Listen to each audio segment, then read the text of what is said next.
Mheshimiwa mkuu wa mkoa na waziri, unaona hiyo misingi ilivyojengwa. Hiyo misingi inatuzuia sisi na watoto wetu. Mfano pale mzuri kule mtaa ule na usema mimi wa Mbugani. Watoto wanatoka mtaa ule kule wanaenda kusoma shule ya msingi Mbugani. Lakini pale ule mtaa watoto hawawezi kuvuka. Vile vile tuko kwenye huu mtaa Masangu ambapo huu mtaa hapa pana masoko nini, watu wote kutoka tunakuja hapa. Lakini kiangalia tu hapa Mheshimiwa mkuu wa mkoa na waziri, huwezi kuvuka hapa. Kuvuka ni shida. Tunashukuru sana kwa uongozi wa Mama Samia kwa kututembelea na kutujali. Kama mimi ningekuwa kiongozi, huyu anatuachia mitambo yote inakuwa mali ya kijiji anaenda. Huni uharibifu. Silanganyi. Barabara hii ni barabara, maana yake inawafikisha wananchi sokoni.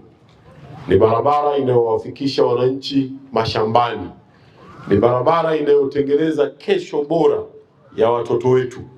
Mwingine anasema hapa, ndugu Aule amesema vizuri, kulikuwa na culvert kubwa sana, hata ukinyosha hivi yeye akiingia, kwa maana ilikuwa linaruhusu maji mengi yaweze kupita. Lililowekwa leo mmeweka kinyume, mmeondoa kubwa, mmeweka dogo. Kwa hivyo ndugu mkandarasi na meneja wangu wa TANROADS, ni lazima mbadilishe. Kwa hivyo tunataka hii barabara ya Amani Makolo badala ya kuwa kero, badala iwe ni furaha na tabasamu kwa watu. Na wamesema vizuri juu ya kwamba mbona yanayofanywa yanaonekana yako chini ya kiwango, haswa hayo makalavati. Njoo yakague, maji yanayopita ni mengi, kalavati ni dogo. Kwa hivyo hilo linapelekea maji yanaweza yakatoka yakaingia majumbani mwa watu. Rekebisheni haraka. Mmezungumza mathalani taa.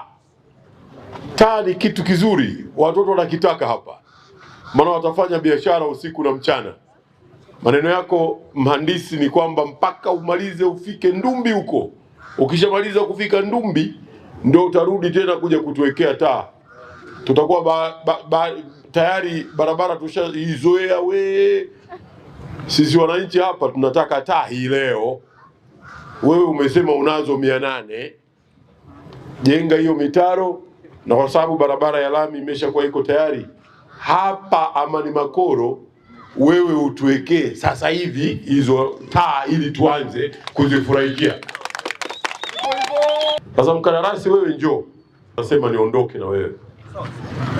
Kwa hivyo maana yake bado hawaja kuona faida yako unaoifanya. Mitaro hiyo nimeshaagiza mfanye maboresho haraka.